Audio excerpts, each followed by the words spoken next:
All right, let's dive into Chapter 3 of The Psychology of Money. It's called Never Enough, and we're about to explore one of the most dangerous, most seductive ideas in all of finance, that constant hunger for more, even when you already have it all. So why does that finish line just keep moving further away? Let's get into it. So, the chapter kicks off with his amazing story. Picture this, a huge, lavish party thrown by a billionaire. The author, Kurt Vonnegut, points out to his friend, Joseph Heller, that their host made more money in a single day than Heller ever did from his masterpiece, Catch-22. And Heller's response? It's just perfect. He says, yes, but I have something he will never have. Enough. That one line just nails the entire theme we're unpacking today. You see, Heller was in on a secret that a lot of really successful people just don't get. And to really understand the kind of danger he's talking about, the chapter introduces us to two guys who had everything you could possibly want, and yet they still felt like it wasn't enough. So they risked it all. Okay, first up, Rajat Gupta. I mean, his story is the literal definition of rags to riches. He was born in Kolkata, orphaned as a teenager. He started with absolutely nothing. The book says he was so far behind he couldn't even see the playing field. But this guy, through just pure genius and hustle, climbs all the way to the top. He becomes the CEO of McKinsey, probably the most prestigious consulting firm on the entire planet. He's on corporate boards, he's working with the UN, he's partnering with Bill Gates. He had absolutely made it. And yeah, he was paid for it. By 2008, his net worth was reportedly $100 million. Now that's the kind of money that should buy you total, complete freedom for the rest of your life, right? And here's the real head scratcher. Why risk all of that?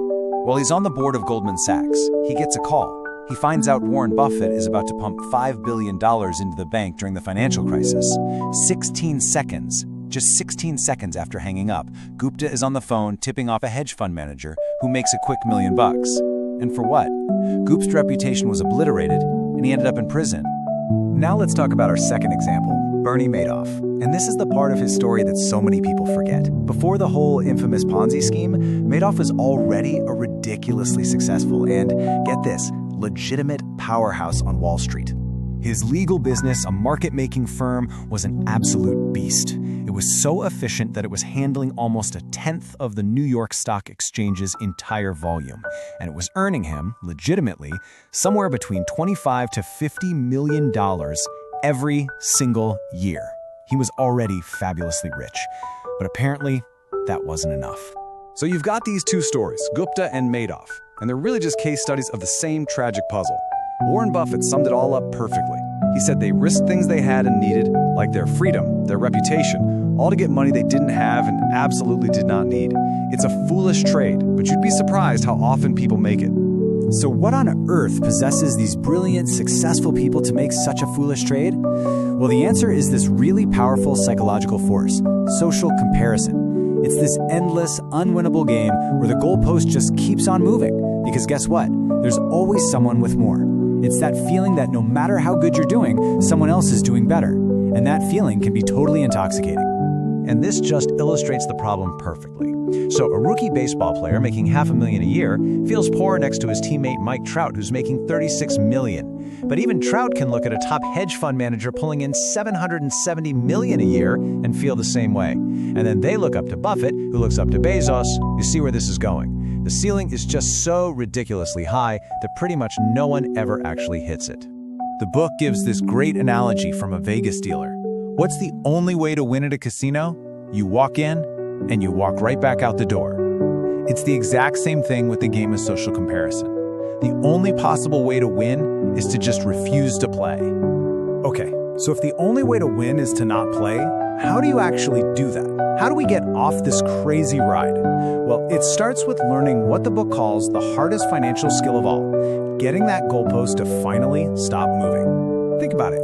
If your expectations just keep rising right along with your results, you never actually feel like you're making any progress. You're just running on a treadmill. So the absolute key to real financial satisfaction is keeping your expectations in check, even as your life gets better. This right here is the simple framework that can save you from a world of regret. Before you make that next big reach for more, just ask yourself this. Am I risking something I have and I truly need, like my freedom, my good name, for something I don't have and honestly don't really need. And that really brings us to the core lesson of this entire chapter.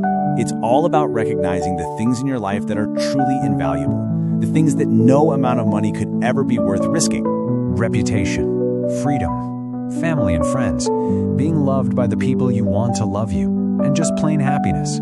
These are the things that make you truly wealthy, and your best shot at keeping them is knowing when to stop chasing more. It's knowing when you finally have enough. You know, this whole idea of knowing when to stop taking risks flows perfectly from our last explainer on luck and risk.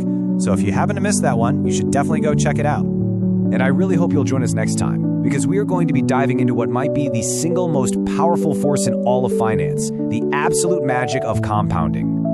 So we'll leave you with this to think about. What does enough actually look like for you? And maybe even more importantly, what are the invaluable things in your life that you would refuse to risk, no matter what the potential payoff might be?